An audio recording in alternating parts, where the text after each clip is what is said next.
Hey, hey, Blue Table fans. This morning we are going to take a look at some sprays and primers.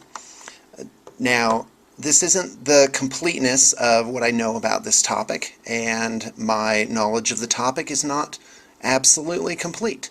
But I'll tell you what I do know. This morning I was looking at the Games Workshop site. What Games Workshop fight? Arrgh. Everything's a fight. First off, look at this, Astartes Ultra, and this has been going around, a complete chapter. By the way, Blue Table Painting can do this. We could assemble and paint that. We could include magnetization all around. We have the we have the manpower to make that happen in a reasonable period of time. So you would send the models and we would paint up a whole chapter. In fact, it wouldn't even need to be ultramarines. You could easily plan this to be, some other chapter. So anyway, so I see this, and then bam, new spray paint's the perfect base coat. So, so the first thing, let's go ahead and click on that. So the first thing is that when you need to prepare a model, you've got to prime it. And a lot of you already know this, but to some people it's not obvious. So you have a primer spray, which is pretty strong, and that actually sticks to the metal or plastic, and then the paint will stick to that. So you can't just start painting on a plastic figure or a metal figure. It's got to be it's got to be primed first. So, and you don't want to do that too heavy. Now, when I first started painting my Eldar, I primed them with black gloss enamel, if you can believe that, and that was so bad. And in fact, a friend of mine, when I first started painting, a friend of mine gave me some testers paints, which are enamels for like toy cars and stuff like that. So, and that is, of course, as you know, not awesome. So now you've got what are called acrylics, and acrylics are plastic. They're effectively like liquid plastic.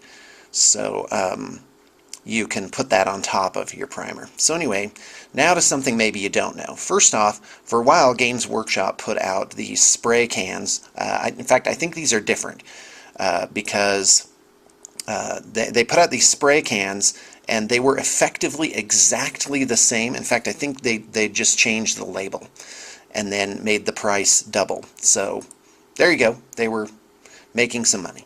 So anyway, so I did want to tell you, you can find Design Master is a really good brand of floral acrylic paint, and they come in about absolutely a zillion colors. In fact, yeah, look at all that. So let me just zip through these. Okay, so it's called Design Master. And as you can see, it's about $7 and some change on a can. And so, in fact, what are these? The ones that Games Workshop's putting out, I'm pretty sure these are primers. But before, they were putting out acrylic sprays, which are not primers. It's important to note. They're putting out acrylic sprays and effectively calling them a primer, implying that you could base coat with them. And the fact is, they were really not awesome base coats. So I really don't know if this is the same thing. I would just be aware of that. So anyway, let me see if I can get a better shot of what these look like. Okay, so here are some good. So basil's good for like Imperial Guard. Blue Sky is good for like an overspray. Before I go any farther with this, let me also say that even if there were solid colors, like over here in Army Painter, I'm pretty sure these guys put out a thing where, hello, US, they put out a thing where you actually see color primers. So, an ingenious combination of primer and color spray in one. I would actually, even though I'm sure this is a great product, I would not prime a model solid color. I would prime it a base coat of black or gray or rust primer and then put this other color on top. So anyway, so back to these.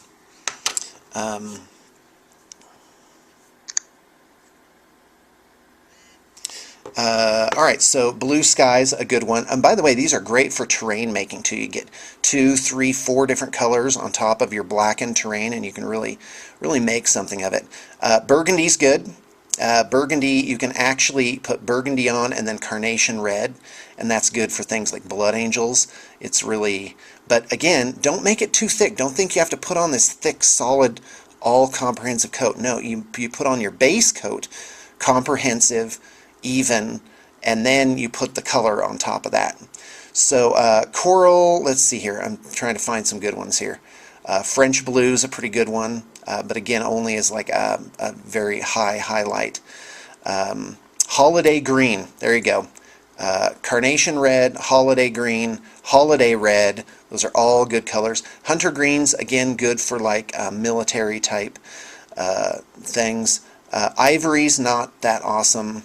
Let's see here. And by the way, we've bought and used almost every one of these at some point in time. Mineral blue, I love mineral blue. That's actually a good color for a whole army. This really is not a good representation of that color. Mineral blue is kind of almost this, I don't know, it has this flat kind of grayish blue to it, and it's really nice. Navy blue is good. Moss green is great. Again, I actually did some Imperial Guard tanks in moss green, and those are fantastic. October brown is a must for terrain making. Let's see here. Pink glow, you probably don't need that. Prairie grass. Oh, this is so popular among the painters. This is just such a good base color for so many things. Teal, of course, teal. Come on, teal's awesome. Terracotta is awesome, again, for earth tone type figures, and also for terrain making. Yellow is tough. Yellow typically doesn't cover very well. You want to put your yellow on by hand. Turquoise, why does it say this is tangerine here? That's obviously not tangerine. Well, I don't know, maybe they're just different. Oh no, hello. It's, what does it say? Bright, fuchsia, coral, spring green. Yeah, I have actually not seen these. So anyway, Design Masters, the brand, and you can actually find this a lot of times at like craft shops, and sometimes it's in the spray paint section, sometimes it's in the floral section, because that's of course what this is. Now for our terrain, like the fungus planet terrain that people love, that was given a base coat, and then it was topped by these types of sprays. So anyway, I just saw these new Citadel sprays out, and I thought I would make this little video right now. I don't know, maybe someone can enlighten me if these are actual primers. If you look at the head, these heads are different than the Design Master heads, which you actually can't see through the opaque tops, but you get the idea. So this might actually be a repackage of some other product. So, but Games Workshop is reliable. You order their stuff, they have a really awesome fill rate. I have nothing but good things to say about Games Workshop. Sure, they've made their mistakes, but you know, I know all too well how hard it is to actually push a company up the hill. So thanks for tuning in, and I hope that you got your inspiration for the day.